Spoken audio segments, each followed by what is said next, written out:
وبركاته. إن الحمد لله نحمده ونستعينه ونستغفره ونعوذ بالله من شرور أنفسنا ومن سيئات أعمالنا. من يهده الله فلا مضل له ومن يضلله فلا هادي له. وأشهد أن لا إله إلا الله وحده لا شريك له وأشهد أن محمدا عبده ورسوله. أما بعد فإن خير الحديث كتاب الله وخير الهدي هدي محمد صلى الله عليه وسلم. شر الأمور محدثاتها كل محدثة بدعة وكل بدعة ضلالة وكل ضلالة في النار. أعوذ بالله السميع العليم من الشيطان الرجيم. بسم الله الرحمن الرحيم. الحج أشهر معلومات فمن فرض فيهن الحج فلا رفث ولا فسوق ولا جدال في الحج. اللهم صل على محمد وعلى آل محمد كما صليت على إبراهيم وعلى آل إبراهيم إنك حميد مجيد. اللهم بارك على محمد وعلى آل محمد كما باركت على إبراهيم وعلى آل إبراهيم إنك حميد مجيد. تمام تعریفیں ہر طرح کی حمد و ثنا اللہ وحدہ لا شریک کے لائق ہیں، اور لا تعداد انگنت درود اور سلام ہو امام کائنات محمد بن عبداللہ محمد رسول اللہ صلی اللہ علیہ وسلم کی ذات گرامی پر. معزز سامعین اور حاضرین، سورہ آل عمران کی 97 نمبر آیات آپ کے سامنے تلاوت کی ہے. میرے پیارے بھائی اور میری بہنوں،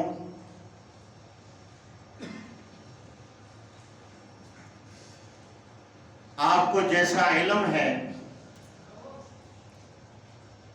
کہ دنیا کا جو نظام ہے یہ بہت جلد گزر رہا ہے.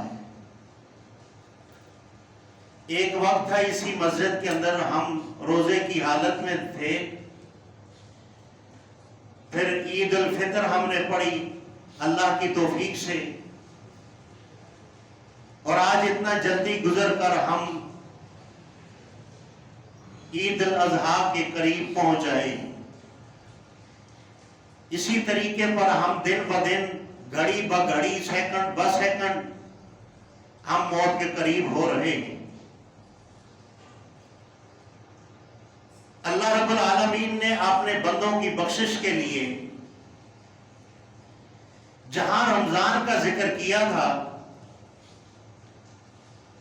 تو وہاں پر اللہ رب العالمین نے روزوں کے ساتھ تقوی کا ذکر کیا تھا کہ تم پرہیزگار ہو جاؤ.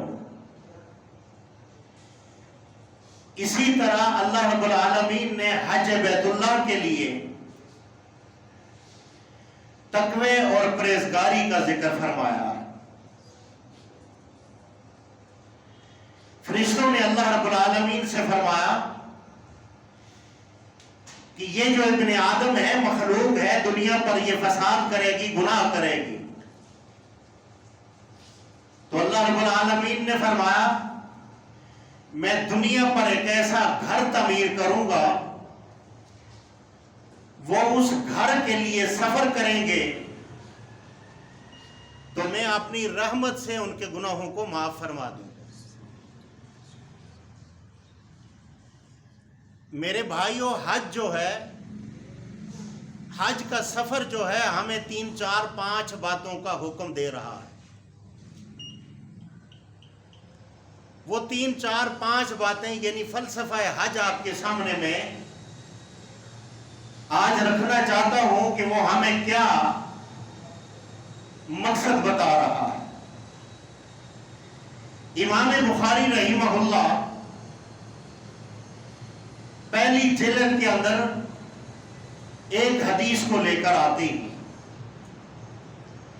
اور بڑی واضح حدیث ہے۔ بنی الاسلام علی خمس شہادت اللہ الہ الا اللہ واقام الصلاۃ وایتاء الزکاۃ والصوم رمضان والحج۔ اس کا مقصد یہ ہے کہ یہ جو اسلام کی عمارت ہے، اس عمارت کے 5 ستون ہیں بڑے مضبوط۔ ان میں سب سے پہلا ستون جو ہے شہادت اللہ الہ الا اللہ، اللہ کی وحدانیت کی گواہی دینا، اللہ کے مشکل کشا ہونے کی گواہی دینا اور اس کو دل میں تسلیم کرنا۔ اسی لیے حج پر جو جاتے ہیں تو کیا کہتے ہیں؟ لبیک اللہم لبیک لا شریک لک لبیک ان الحمد والنعمت لک والملک لا شریک لک۔ وہاں پر اس کا ایک ہی اعلان ہوتا ہے، اے اللہ تیرا کوئی شریک نہیں، تیرا کوئی ایسا نہیں جس کے ساتھ تو مشورہ کرے، تو اکیلا ہے اپنی ذات میں، اپنی صفات میں، اپنے فیصلے کرنے میں، زمین آسمان کا نظام چلانے میں، کسی کو موت حیات دینے میں، کسی کو رزق دینے میں، کسی کو شفا دینے میں۔ لا شریک لک، میں تیرے ساتھ کسی کو شریک نہیں کرتا۔ میرے بھائیوں، اس حج کے دوران اور حج کے سفر پر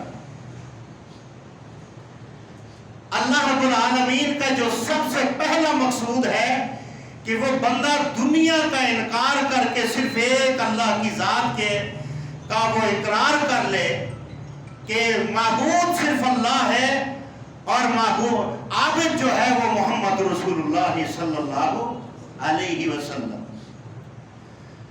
معبود میں اور عابد میں فرق ہونا چاہیے۔ عابد وہ ہے کہ جو اللہ اکبر کر کے اللہ کا اقرار کرتا ہے کہ پوری کائنات سے، ہر چیز سے بڑا صرف ایک اللہ ہے، اور عابد وہ ہے کہ وہ کہتا ہے سبحانک اللہم وبحمدک وتبارک اسمک وتعالی جدک ولا الہ غیرک۔ پھر یہ رکوع میں جاتا ہے اور کھڑا ہو کر عابد کیا کہتا ہے؟ ربنا ولک الحمد، سمیع اللہ لمن حمدہ، سن لی اللہ نے میری۔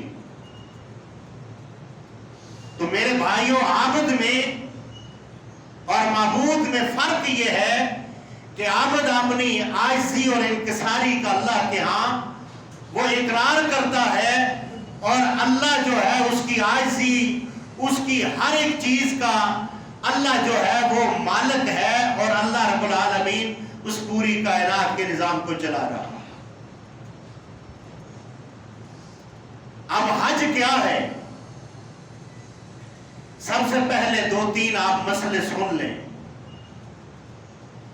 جس آدمی کے پاس حج کا سفر کا سامان ہو اور اس کے گھر کے اندر نان نفقہ، بیوی بچوں کا خرچ موجود ہو، وہ کسی کے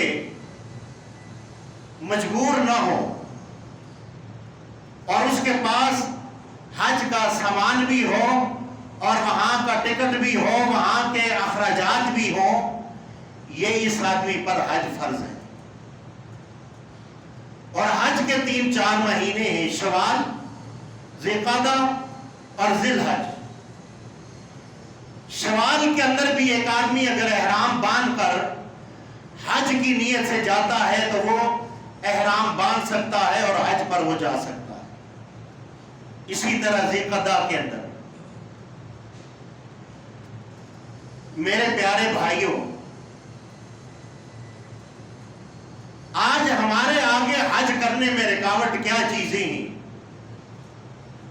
لوگ کہتے ہیں میری 2-3 بیٹیاں ہیں اور میں جب تک ان کا نکاح ان کے ہاتھ پیلے نہیں کر لیتا تو میں حج پہ نہیں جاتا. ایک مرتبہ اس بات میں استغفر اللہ کہہ دیں تاکہ اللہ کے ہاں ہماری گوئی جو ہے اس بات کے انکار کی ہماری گوئی ہو کہ اللہ نے یہ کبھی بھی نہیں کہا کہ پہلے بیٹی کا نکاح کرنا ہے اور بعد میں حج کرنا ہے. حج اسلام کا وہ ستون ہے جس کا انکار کرنے والا کافر ہے، اس میں کوئی دو رائے نہیں ہے، وہ دائرہ اسلام سے خارج ہو جاتا.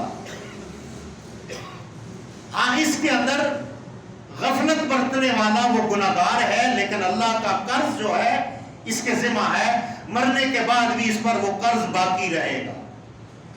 لیکن غفلت برتنے والا یہ کافر نہیں ہوگا، گناہگار ہوگا.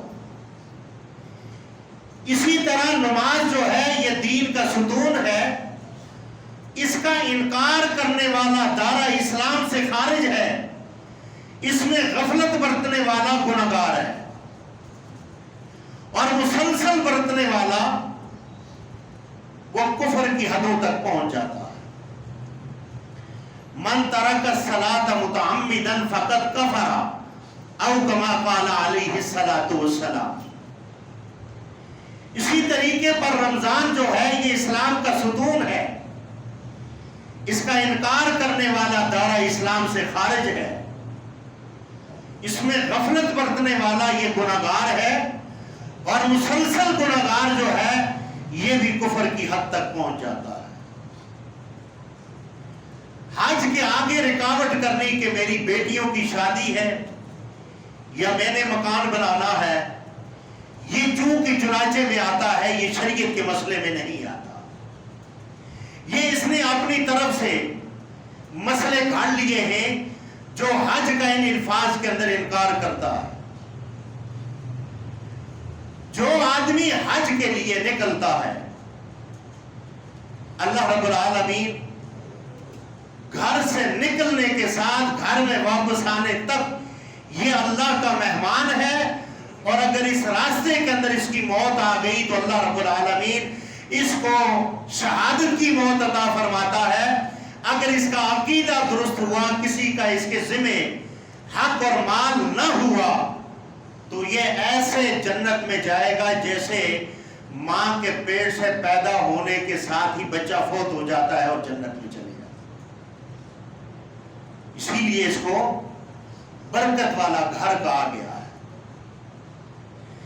اب ایک آدمی اپنے گھر سے نماز کے لیے نکلتا ہے اور یہ بھی اللہ کی طرف نکلتا ہے، آپ کے محلے کی مسجد ہے، تو آپ ایک قدم پر اللہ 10 گناہ معاف فرماتا ہے اور 10 درجے بلند فرماتا ہے، 10 نیکیاں بڑھاتا ہے. آپ گھر سے وضو کر کے مسجد کی طرف نکلے، ایک قدم اٹھایا، اللہ نے 10 گناہ معاف فرما دیے. دوسرے قدم پر اللہ نے 10 نیکیاں بڑھا دی، اور جنت میں اللہ رب العالمین نے آپ کے 10 درجے بلند کر دیے. آپ اس ان قدموں کو گنے کہ کتنے قدم ہیں گھر میں واپس جانے تک، اللہ رب العالمین کا یہ سلسلہ جاری رہتا ہے. پھر اللہ کے نبی صلی اللہ علیہ وسلم نے فرمایا وہ مستورات جو گھر کے اندر عقیدہ توحید رکھتی ہیں اور وہ اپنی عزت کی حفاظت کرتی ہیں، اپنی شرمگاہوں کی حفاظت کرتی ہیں، اور گھر کے اندر وہ صرف جھاڑو دیتی ہیں. فرمایا کہ وہ اپنی عزت کی حفاظت کرنے والی، اس کی نگاہیں اور اس کی محبت سوائے اپنے خاوند کے علاوہ کسی اور کے لیے نہیں ہے. وہ اپنے خاوند کی تابعداری میں وقت گزارتی ہے. فرمایا کہ وہ گھر میں جھاڑو ایسے دے رہی ہے جیسے بیت اللہ کے اندر وہ جھاڑو دے رہی ہے. میرے بھائیوں، الحج اشہر معلومات فمن فرض فیہن الحج، یہ حج اللہ نے فرض کر دیا ہے. اور پھر فرمایا نبی اکرم صلی اللہ علیہ وسلم نے کہ جس پر حج فرض ہو جائے وہ حج نہیں کرتا. اللہ کے نبی صلی اللہ علیہ وسلم کا فرمان ہے، فرمایا وہ یہودی مرے نصرانی مرے اس کا معاملہ ہم پہ نہیں. آج ہم دولت جمع کرتے ہی اور جمع کرنے کے ساتھ ہماری حق حلال کی طیب دولت ہے، لیکن جب ہمارا حج فرض ہوا، ہمارے حج کے راستے کے اندر شیطان بیٹھ گیا. نبی اکرم صلی اللہ علیہ وسلم نے ایک جگہ مٹی کے اوپر ایسے ہاتھ اپنے مبارک مارے اور اس مٹی کو پدرا کیا. آپ نے پھر اس پر لکیر کھینچی، لکیر کھینچ کر دائیں بائیں مشرق شمال اس طرف آپ نے لکیریں کھینچی. کھینچ کر آپ نے صحابہ کو فرمایا، صحابہ ھذا صراط مستقیم، یہ جو میری طرف یہ بڑی لکیر ہے، یہ جو راستہ میری طرف آ رہا ہے، یہ صراط مستقیم ہے.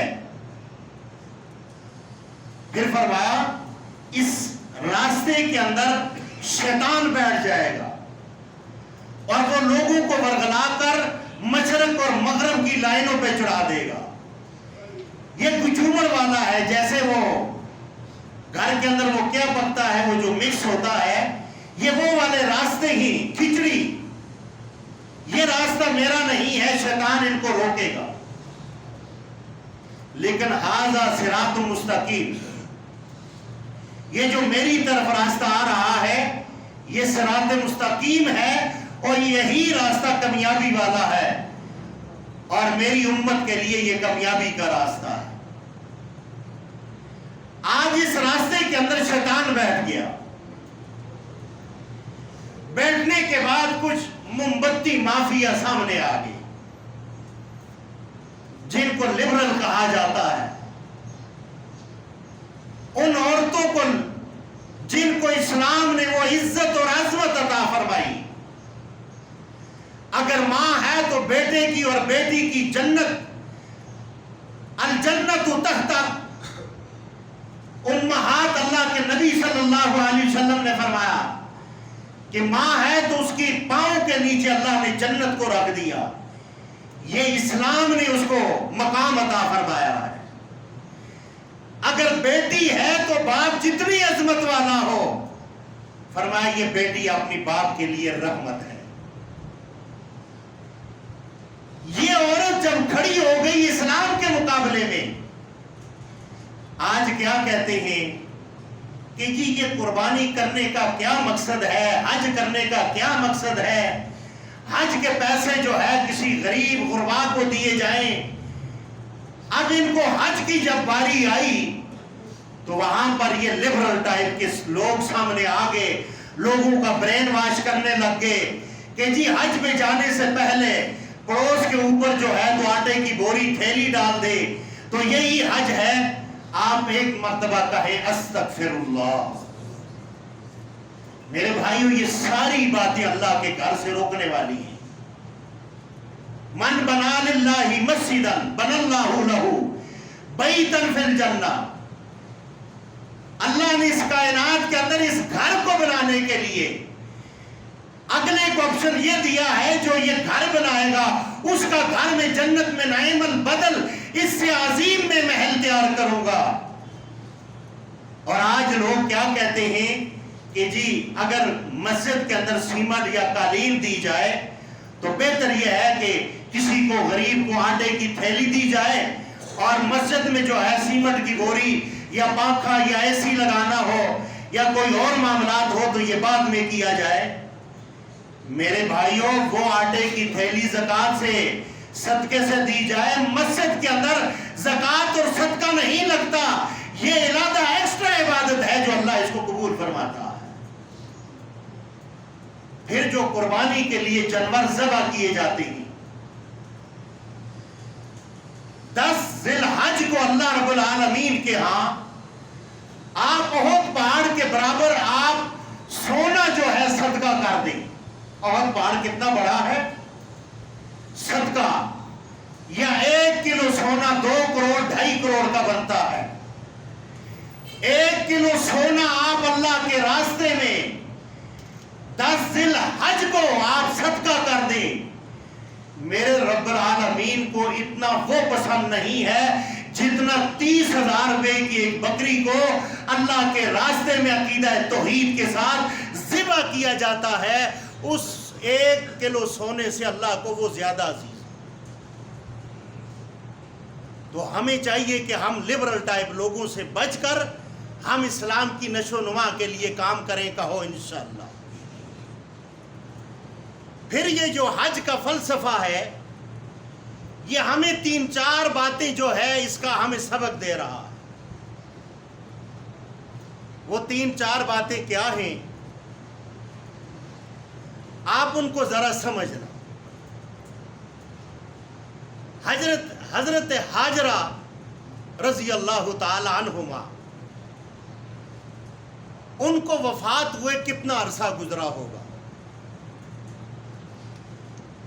اور آپ یہ بات سمجھ جائیں، آپ اس بات کو سمجھ جائیں کہ لَإِن شَكَرْتُمْ لَأَزِيدَنَّكُمْ، کیا؟ لَإِن شَكَرْتُمْ لَأَزِيدَنَّكُمْ، تم میرا ذکر کرو میں تمہارا ذکر کروں گا۔ کون کہہ رہا ہے؟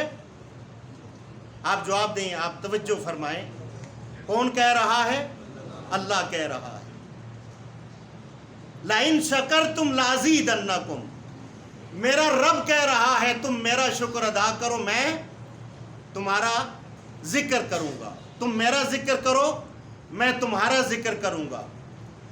لَإِن شَكَرْتُمْ لَأَزِيدَنَّكُمْ، اس کی مصداق اور اس کی مثال آپ کے سامنے سیدہ حاجرہ رضی اللہ تعالی عنہما کی میں دیتا ہوں۔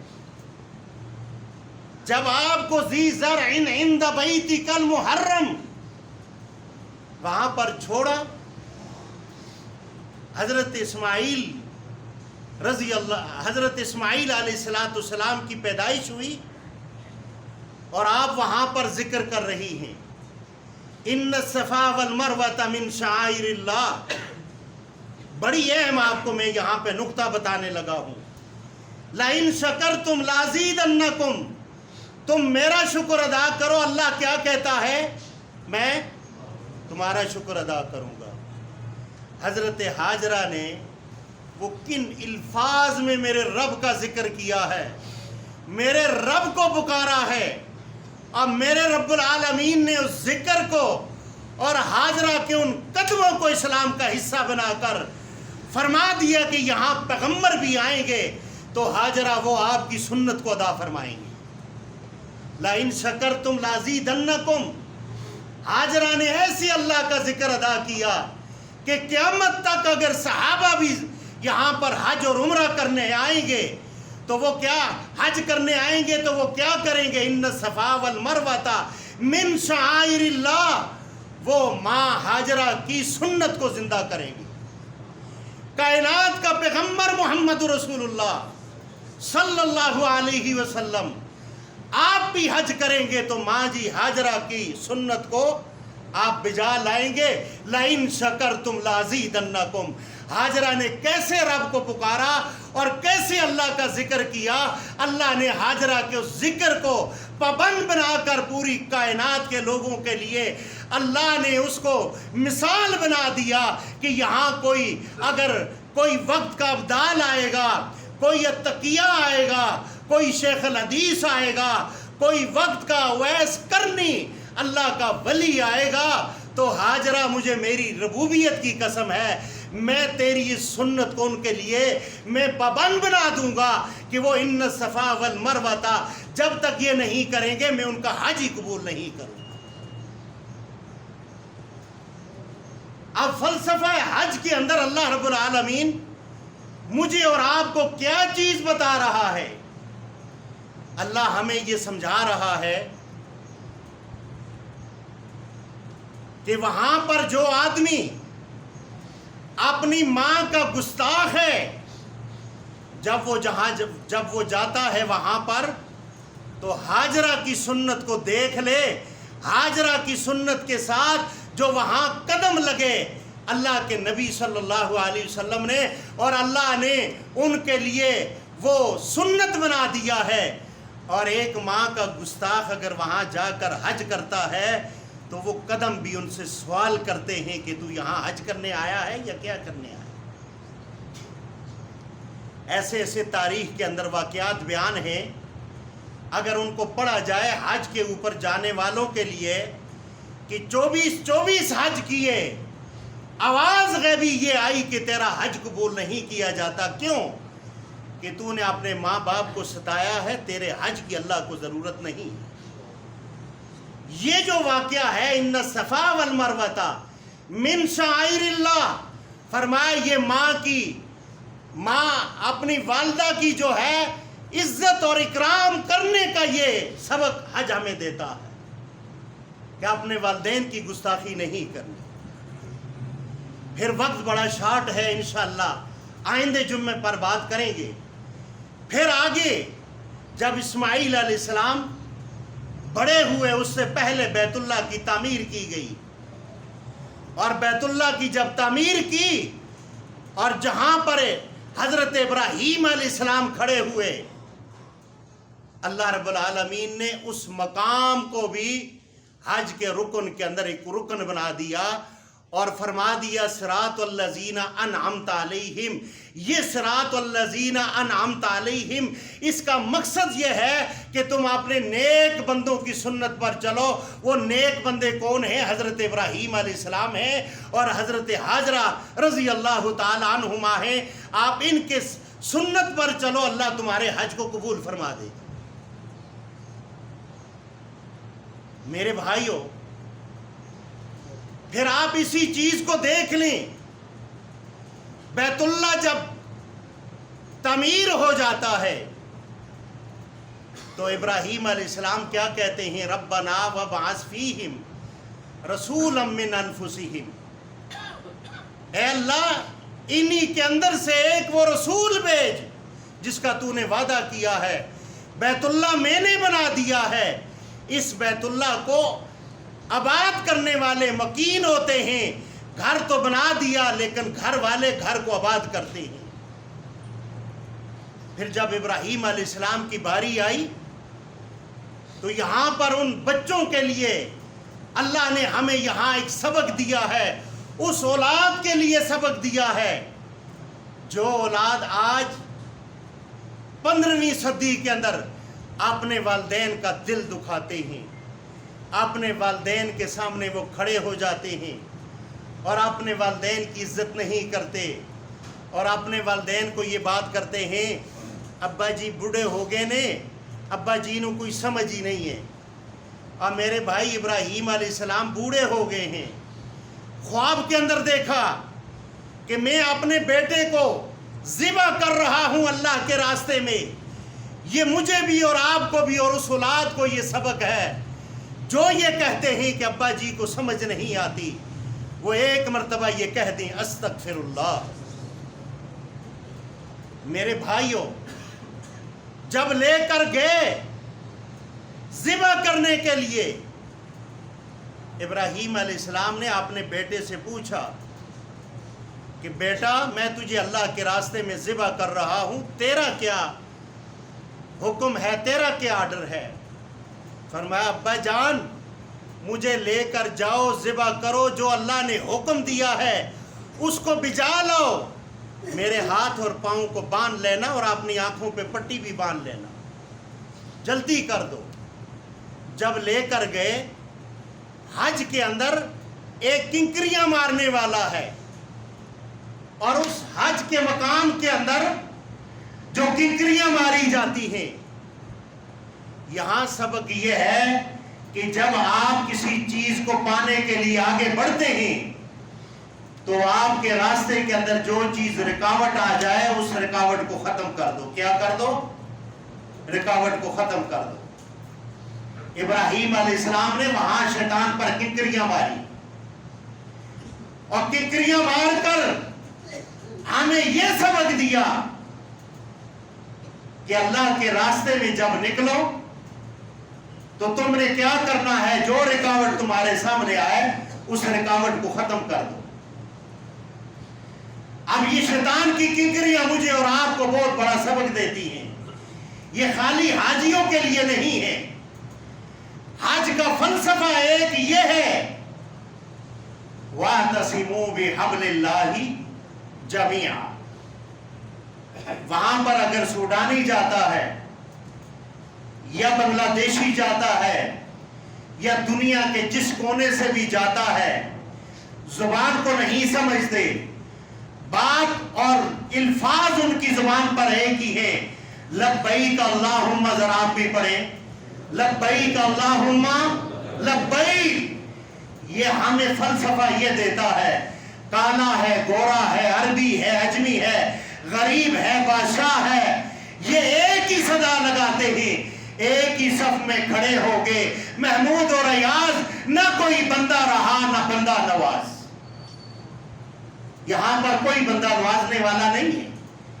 یہاں اگر دنیا کے جس کونے سے بادشاہ آیا وہ بھی فقیر ہے، یہاں کسی جھونپڑی سے آنے والا ہے وہ بھی رب کے دربار کا کیا ہے، فقیر ہے۔ اور پھر وہاں پر وَاعْتَصِمُوا بِحَبْلِ اللَّهِ، آج ہم نے یہ فرقے بنائے ہوئے ہیں۔ ہمیں حج کا فلسفہ یہ بتاتا ہے، وہاں اگر جس کونے کے بھی ہوں، آپ نے ایک امام کے پیچھے نماز پڑھ کر وَاعْتَصِمُوا بِحَبْلِ اللَّهِ، اپنی برادریوں کو، اپنی چودراہٹوں کو، اپنی بادشاہتوں کو چھوڑ کر ایک امام کے پیچھے کھڑے ہو کر آپ نے یہ ثبوت دینا ہے ہم نے محمد رسول اللہ کا کلمہ پڑھا ہے۔ پھر ہمارا یہ جو احرام ہے، دو چادریں، یہ بھی ہمیں قومیت سے بچا کر ہمیں ایک چھت کے نیچے اور ایک جھنڈے کے نیچے وہ یہ احرام کھڑا کر کے ہمیں یہ بتا رہا ہے، کائنات کے اندر رہنے والوں کوئی بڑا نہیں ہے، بڑا وہی ہے جو تقوی اور پرہیزگار ہے۔ کوئی حسین و جمیل نہیں ہے، وہی خوبصورت ہے جس نے اپنے رب کی عبادت کو خوبصورت بنا دیا، جس نے تقوی اور پرہیزگاری کو اپنے لیے اپنا لیا۔ اور یہ شیطان جو ہے، اس کو جو کنکریاں ماری جاتی ہیں، آج ہم نے اس کو ایک رسم و رواج بنا لیا ہے کہ حج میں جائیں گے کنکریاں ماریں گے۔ یہ پوری انسانیت کو، آپ کو اور مجھے، پوری دنیا کے مسلمانوں کو یہ سبق دیتا ہے، شیطان ہمیں اپنا دشمن سمجھتا ہے، ہم شیطان کو اپنا دشمن سمجھتے ہیں، ہم شیطان کے آگے رکاوٹ بنیں گے اور شیطان کے ہر قانون کو ہم اپنے پاؤں کی نوک سے ٹھوٹا ماریں گے۔ بات ٹھیک ہے یا نہیں ہے؟ لیکن جب ہم وہاں کنکریاں خالی رسم و رواج سمجھ کر مار کر آتے ہیں تو یہاں پر حاجی نور الدین اور نورے کی دکان بن جاتی ہے، اور پھر اس کے اندر جب دودھ میں ملاوٹ کیا جاتا ہے، دکان کا نام ہوتا ہے مکہ اور مدینہ، مکہ ڈیری، مدینہ ڈیری۔ اس کو محبت مکہ اور مدینے سے اتنی ہے، یہ 420 یہاں پر کرتا ہے، لیکن مرنے کے لیے یہ مکہ اور مدینے کو چوز کرتا ہے کہ دعا کرو اللہ مجھے مکے اور مدینے کی موت دے۔ اور جب یہ ملاوٹ کرتا ہے تو کیا نریندر مودی وہاں سے جہاز بک کر کے آتا ہے اور اس کے مان میں ملاوٹ کر کے وہ راتوں رات واپس چلے جاتا ہے، اور یہ تو حاجی نور الدین ملنگی بن کے بیٹھا رہتا ہے۔ میرے بھائیوں، حج ہمیں یہ کہتا ہے کہ یہ جو شیطان کو کنکریاں ماری ہیں، ہم ان کنکریوں کو مار کر ہم شیطانی طاغوت کا انکار کرتے ہیں اور اس بات کا اعلان کرتے ہیں، اللہ ولی الذین آمنوا یخرجہم من الظلمات الی النور۔ اللہ کے جو بندے ہیں وہ جاہلیت کے اندھیروں سے نکل کر وہ نور، علم اور روشنی کی طرف آتے ہیں، اور جو اللہ کے دشمن ہوتے ہیں وہ نور کی طرف سے نکل کر وہ اندھیروں میں چلے جاتے ہیں۔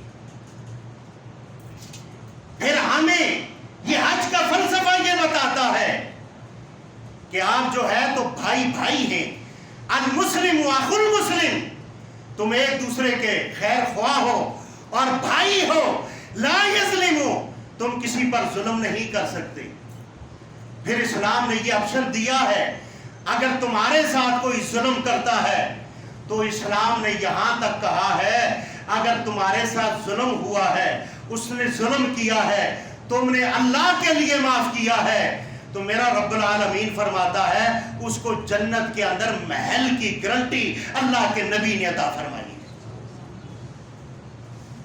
ظلم کے اوپر اگر تم نے معاف کر دیا، لیکن یہاں پر کیا ہے، ہم حج بھی کرتے ہیں، عبادت بھی کرتے ہیں، ہم سب کچھ کر کے پھر اسلام ہمیں یہ کہتا ہے لا یظلمو، تم ظلم نہ کرو، پھر ہم ظلم کرتے ہیں۔ ایک منٹ آپ اپنا احتساب کریں، میں اپنا کروں کہ ہمارا جہاں تک ہاتھ پہنچتا ہے ہم اگلے بھائی پر ظلم کر کے اس کو جہنم تک پہنچا کر جب تک ہم نہیں آتے ہمارا اندر کلیجہ ٹھنڈا نہیں ہوتا۔ کہو استغفر اللہ۔ یہ کیا ہے؟ یہ شیطان کی طرف سے ہے۔ وہ جو کنکریاں ماری جاتی ہیں وہ تو ہمیں یہ سبق دیتی ہے کہ تم نے شیطان کا کہنا نہیں ماننا، تم نے رحمان کا ماننا ہے، اور رحمان کا مان کر تم نے اللہ کے وہ بندے بننا ہے۔ کل حشر میں اللہ یہ کہے یہ جو بندہ دو عالم سے خفا ہے، بتا تیری رضا کیا ہے؟ یہ دنیا میں اللہ کے لیے وقت گزار کر جب جاتا ہے تو اللہ اس سے پوچھے گا بتا تیری رضا کیا ہے؟ میرے بھائیوں، دنیا پر نہیں رہنا۔ معافی کے حوالے سے ایک بات کر دوں، بنی اسرائیل کے دور کے اندر ایک خامند بہت سخت تھا اور اس کی بیوی نے سالن کے اندر نمک ڈال دیا اور بیوی کو سالن بنانا نہیں آتا تھا۔ ایک مرتبہ وہ آیا، آنے کے بعد اس نے جب کھانا کھایا، کھانے کے ساتھ نمک بہت زیادہ تھا، اس نے اندر ہی اندر دل میں بات کی، ابھی زبان پہ بھی الفاظ نہیں لائے۔ اس نے کہا یہ بھی تھکی ہوئی ہے، چلو اس کو میں معاف کر دیتا ہوں، لیکن زبان پر اقرار نہیں کیا۔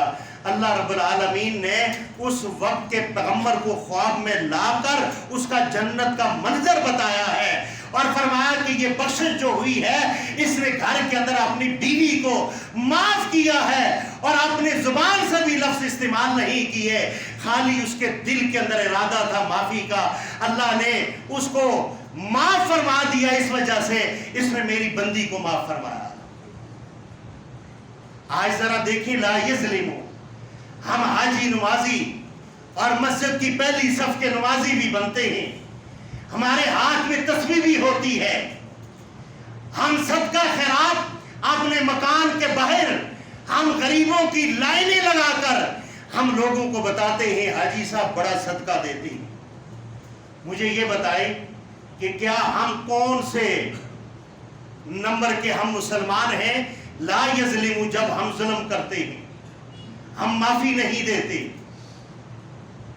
لا تغضب، ہم اپنے غصے پر کنٹرول نہیں کرتے، تو مجھے یہ بتائیں ہمیں آج تو یہ سبق دے رہا ہے، اور یہ سبق یہ نہیں کہ ان کو دے رہا ہے، پوری انسانیت کو اللہ دے رہا ہے۔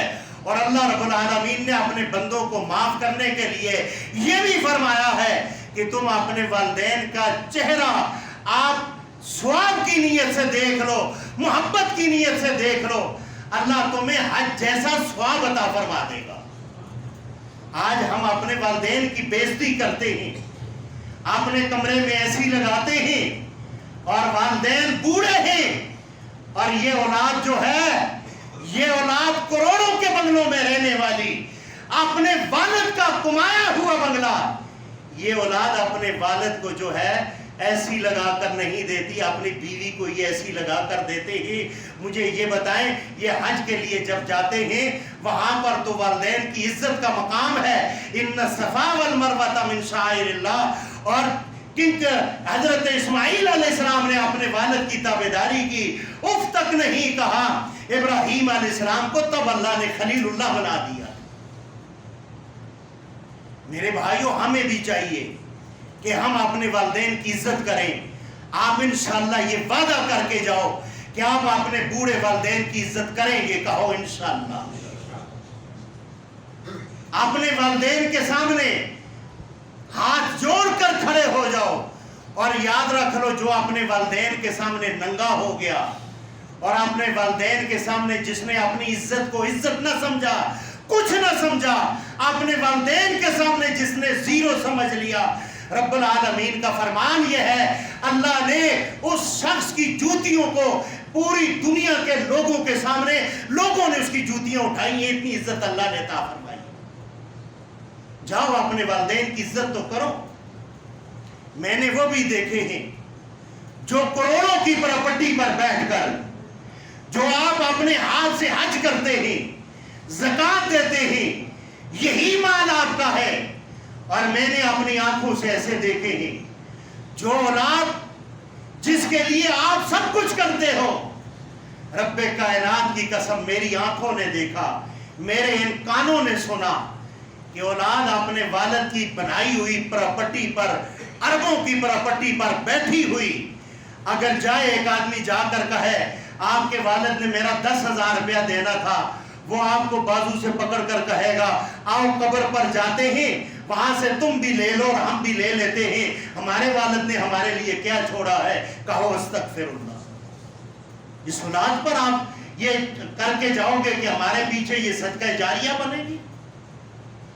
میری برادری کے اندر ایسے لوگ ہیں جن کے کروڑوں کے جو احساسے بنتے ہیں، لیکن اگر والدین کے لیے، میں نے ان کے منہ سے آج تک میرے سامنے یہ قرآن ہے کہ میں نے اپنے کانوں سے یا آنکھوں سے اپنے والدین کے لیے دعائیں مغفرت کرتے نہیں دیکھا۔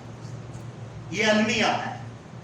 اپنے ہاتھوں سے اگر حج فرض ہے، آپ کے پاس بیت اللہ کا ساز و سامان، سواری، اونٹ، یہ سب کچھ ہے، تو آپ پوری دنیا سے کٹ کر حج کر کے اپنے ذمہ اور اپنی اولاد کے لیے دولت جمع کرتے ہوئے حج کو فراموش کر کے نہ جانا، یہ تمہارے ذمہ حج ہے، کھائے گی اولاد اور حساب آپ نے دینا ہوگا۔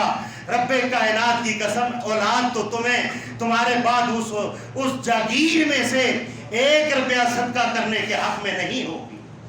میری بات میں ناراض نہ ہونا، لوگ میری بات کو یہ سمجھتے ہیں کہ میں سخت الفاظ میں بات کرتا ہوں، میرا لہجہ سخت ہے، اللہ کی عزت کی قسم یہ قرآن ہے، میرا دل صاف ہے، اور میری قوم کی وجہ سے میری زبان کے الفاظ سخت ہیں، لیکن میں انتہائی سخت نہیں ہوں، میں نرم انسان ہوں۔